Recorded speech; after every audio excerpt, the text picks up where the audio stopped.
Welcome back. It's Mighty Mike. It's HigherSelphy.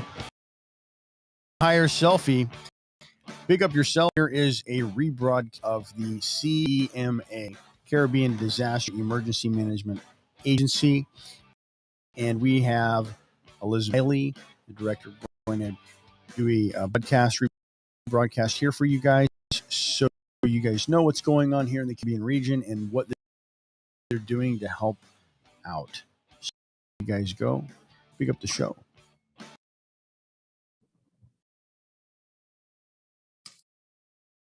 Executive Director, CDEMA. She will lead the briefing, then questions from press. So without further ado, I'd like to turn over to Ms. Riley. Thank you. Thank you very much, Andrea, and good morning, good afternoon to all members of the press. Thank you very much for joining CDEMA's press briefing today on the earthquake emergency in Haiti. I wish to start by expressing our solidarity with the government and people of Haiti at this very difficult time. I know members of the press will be aware that on Saturday, the 14th of August, at approximately 8:29 there was a earthquake. And in addition to the earthquake, tsunami information statement issued shortly after the event by the Pacific Tsunami Warning Center for tsunami waves reaching 3 meters along the coast of Haiti, located nearest to the epicenter. That tsunami statement was in fact canceled later on that afternoon. We do know that there have been several aftershocks in the aftermath of the earthquake, the largest being approximately 5.8 magnitude, and that occurred shortly after 11 a.m. on Saturday morning as well. The situation on the ground, of course, is being complicated by Tropical Depression Grace and the downgraded Tropical Storm Grace. And this is scheduled to impact Haiti today and into tomorrow. There are significant forecasts with respect to rainfall accumulation. The National Hurricane Center has in fact projected 10 inches of rainfall in the affected area, isolated maximums of up to 15 inches being possible through to Tuesday.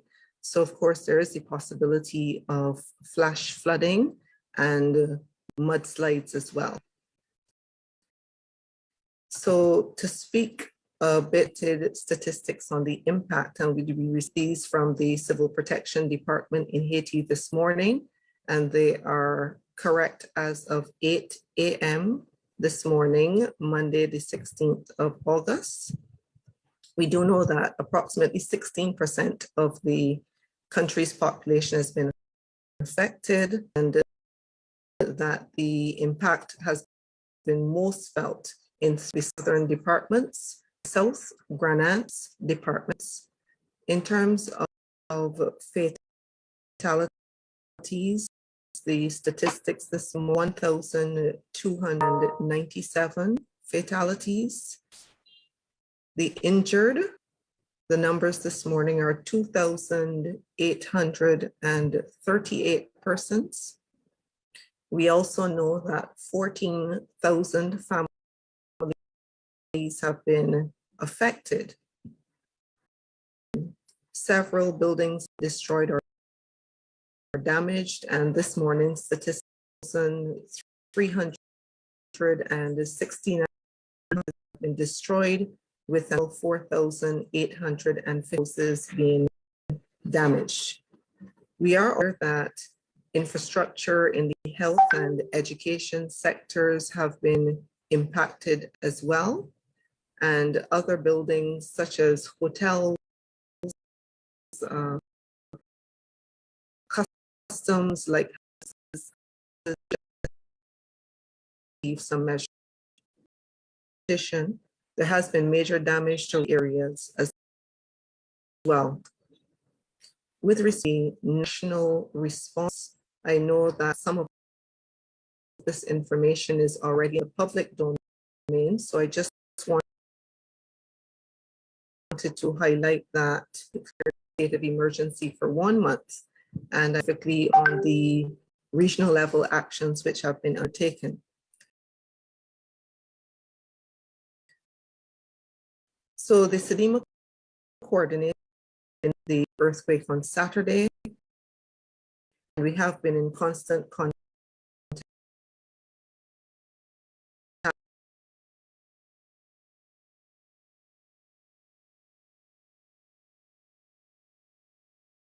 with, which is response to impacted CDEMA participating.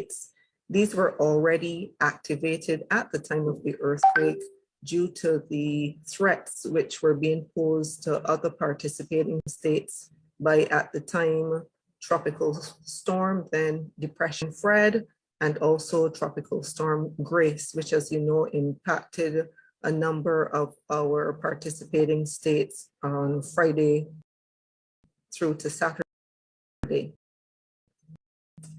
So in the aftermath of the Regional Coordination Center and coordination for the provision of support to Haiti has commenced in collaboration with Jamaica, which is the lead for our Northwestern sub-region of the CDEMA system. We have also convened so far 2 coordination meetings of our Caribbean Development Partner Group. Those took place on Saturday and yesterday, Sunday.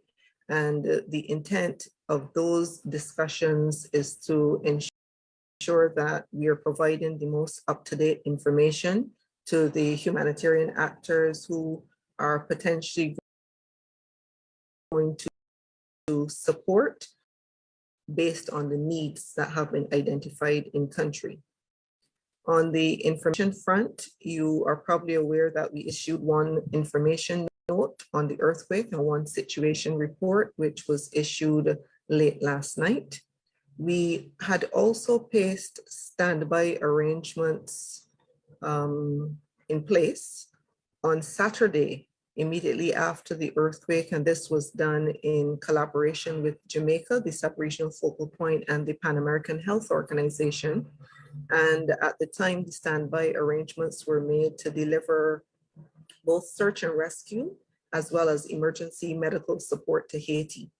Now, those arrangements were stood down yesterday, Sunday, August the 15th, and that was following consultations with and guidance from the Department of Civil Protection when they advised us that that type of support would not be required from the CDEMA system. They have, however, made an official request to us. It came through last night for assistance through the regional response mechanism in the area of coordination support. And this will take the form of personnel that would support the National Emergency Operations Center in Port-au-Prince. The coordinating unit, as such, we are making the necessary arrangements to get those human resources on the ground as soon as possible following the passage of Tropical Storm, now Tropical Depression Grace. And we will keep the media updated as to when those human resources will actually get on the ground, the conclusion of the logistics arrangements. I want to indicate also that we have a confirmation through the United Kingdom Foreign, Commonwealth and Development Office of financial support to ensure that we're able to deliver this critical surge support to Haiti. I want to speak on the issue of needs very quickly before I invite your questions. The government of the Republic of Haiti has advised that they are preparing a needs list. What they've also indicated is the humanitarian items are available for purchase in country. Now, this is a very important point because Port-au-Prince is still operational, which means that commerce is still occurring in country. And in fact, we were advised yesterday that there is still commerce still operational, even within some areas of the impacted zone. So A principle that we operate by is that we do not wish to flood the country with relief items in a situation where the supply chain has not been broken and relief items can in fact be procured in country.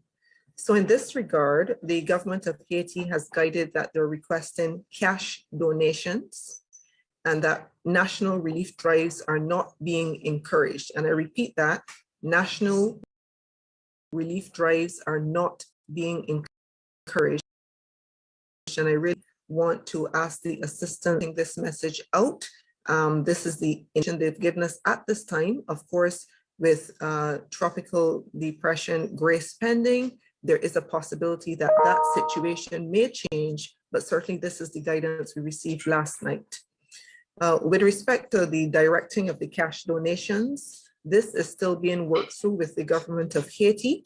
And once we get the specific guidance on how they would wish the CDEMA system to proceed in this regard, we will ensure that this is communicated to members of the media so that you have the relevant account information, etc.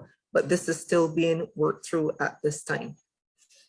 I wish to pause here, and I am happy to take any questions that the members of the media may have. Thank you.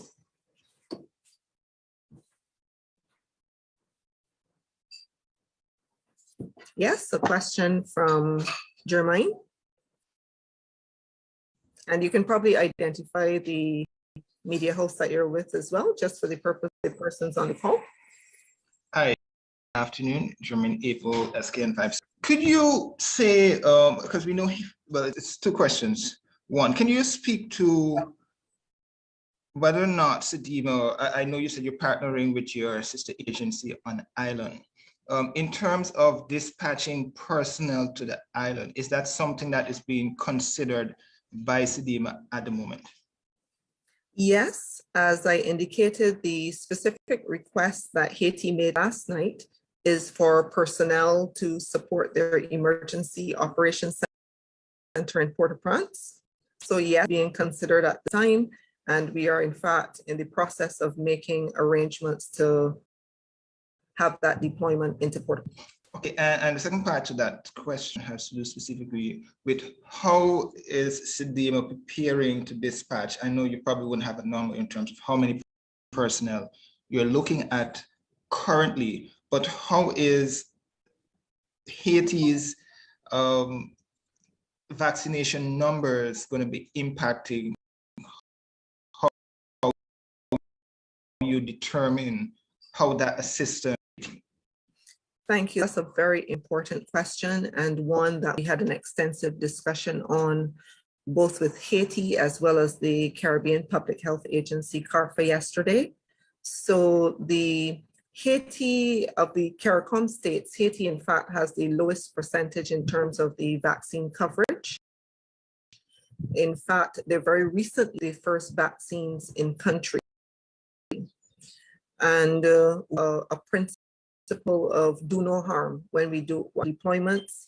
And as such, we are seeking to deploy persons who are fully vaccinated. And by that, I mean that they have had both their first dose as well as their second dose of the vaccines that they're taking, as well as the requisite period post-vaccine that they would have safely passed that time frame. And this is based on the guidance from CARFA. So this is one of the stipulations that we're absolutely looking at. In addition, as we have done for all deployments that we've undertaken since COVID-19, and we've deployed into St. Vincent and the Grenadines for La Soufrière, as well as into Guyana in the aftermath of the floods. I'm happy to say that all persons on those deployments returned safely.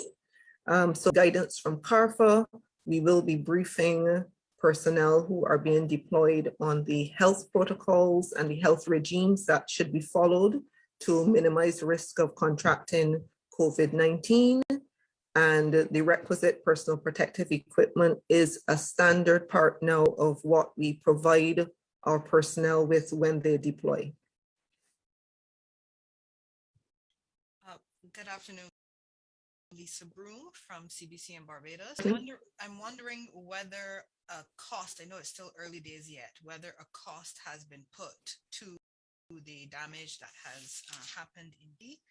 And I understand that, as you said, they're requesting cash, but that still has to be coordinated. I'm wondering in terms of, I'm using the word, given the recent government upheaval that has happened, what is being worked on where that is concerned, just to ensure that everything that is sent goes where it's supposed to. Yes, thank you very much. So yes, the situation in Haiti, the social unrest that we heard about, we know that there has been reports of gang violence in several weeks to months now that has been known in the press. With respect to the political situation, we are quite sensitive to this as well. We are being guided by our counterparts at the Civil Protection Department, and we have had discussions around the security considerations of any deployments into Haiti. Those are continuing, and we will be guided by our counterparts. To say we are very mindful of it, but what we also are very mindful of is that this has been a significant impact from the earthquake, and the government of Haiti has made an appeal to the regional system, and they are a part of the Caribbean community, and it is important that we do support them. Do they have any sense of damage that has been experienced? Oh, my apologies. Yeah, it is really too early to speak to the issue of costs. Right now, the focus is on humanitarian actions. As you realize, there are thousands of persons who have been injured.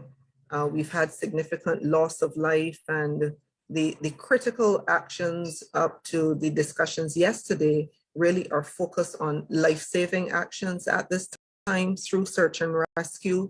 And those actions are very much underway on the brief we got from the team members.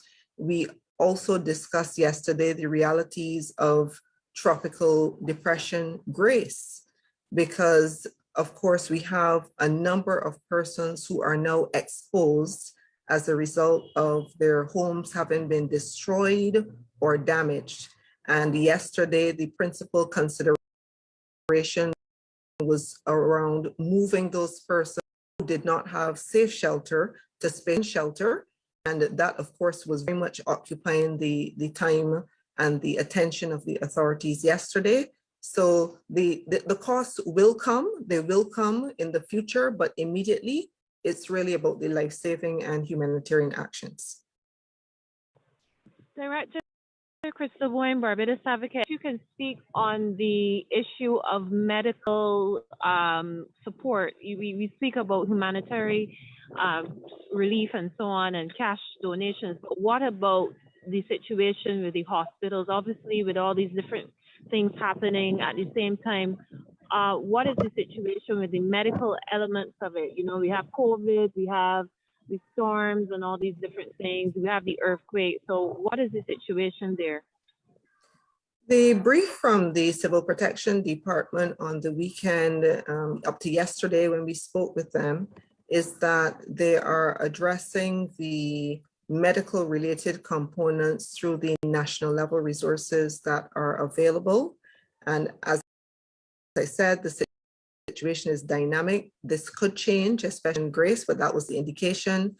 And as I mentioned, we did have those arrangements on standby through conversations with PAHO on Saturday, but we were asked to stand those down. So right now, they're focused on utilizing the resources in country to address medical requirements. I think we have another hand. Okay, it's gone down. I don't know if Jermaine wanted to come back. Your hand is still up.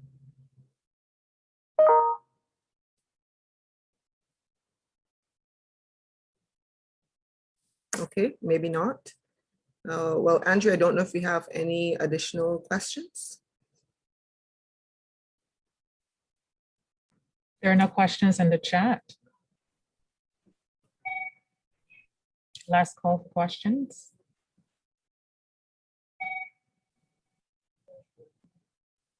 Looks like there are no more questions. Okay. Well, I'm sorry. This is Lisa again from CBC. I have one question. In terms of, you mentioned one of the things that you're focusing on right now is search and rescue. Is there any news I'm sorry, there's a lot of background noise coming through, so I'm not hearing you very clearly. Could you just go again? I heard up to search and rescue. Sure. Yes, no, I'm just asking whether there is any news yet on search and rescue. Do we have any figures? Has anybody been rescued or anything like that? Where's that? Yeah, I don't know a person's rescue through in the update this morning, but it's certainly something that we could follow up on. We did get the director of the Civil Protection Department yesterday that a formal request was made for additional search and rescue assistance, and that request went through to the United States. And in speaking to officials from the United States yesterday evening, they did confirm to us that that support was being mobilized to come into. Thank you. You're welcome. I think there was one question. Yep, go ahead, please. Are you working with other medical teams and the rescue missions there in Haiti? Okay, so the Department of Protection owned the standby arrangements that we had for medical assistance, the arrangements, and if that is in collaboration with our health partners, as you could well, we did have discussion PAHO on Saturday to put those standby arrangements in place, and they were poised to make sure that we could deliver it if required. But Haiti asked us to stand down that arrangement. So right now, we do not have medical personnel on the ground. We have search and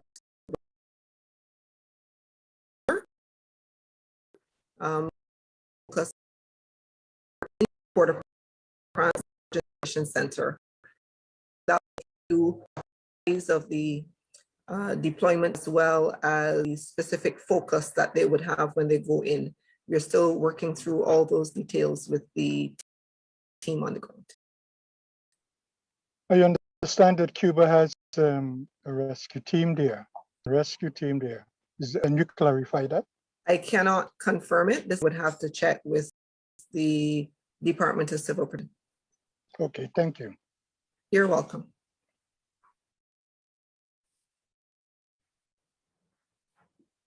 Okay, so I'm not seeing any other requests for the floor.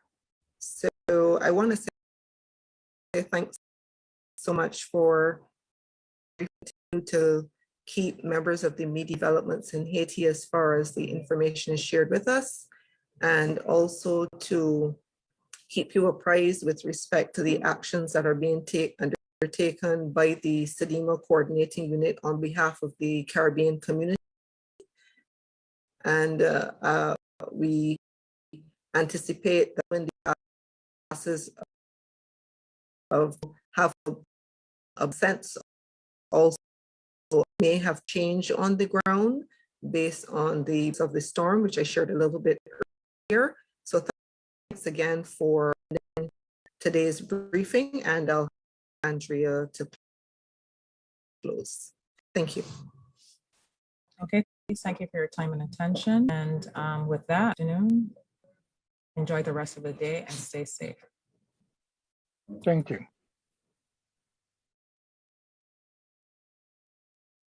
And there you have it, guys. That's the rebroadcast of the CDEMA live broadcast today. you can check that support check out.